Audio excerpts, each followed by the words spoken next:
Kulang ka ba ng excitement or libog sa buhay despite of you achieving your dreams, achieving what you want?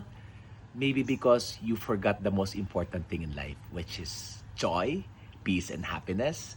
And part of that, as my practice, to create that. I'm handling 19 companies right now, despite of all of these things that maybe you're thinking, I'm so stressed, I'm overwhelmed with a lot of things. No, simply because I start to nurture and play. That inner child has been waiting for me. And always remember, how do you do that? Is to go back what makes me happy. It was my childhood memory that is so fun. And therefore, I recreated that and I always connect to that. And I want to make sure that I always have an aquarium, a goldfish, a fighting fish at home.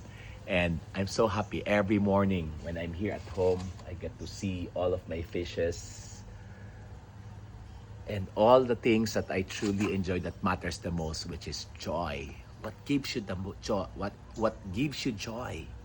And play and enjoy life, because useless lahat ng ating yaman kung hindi mo na-enjoy ang buhay. And the best way to enjoy your life is to reconnect your inner child by doing and recreating what makes you happy as a little child.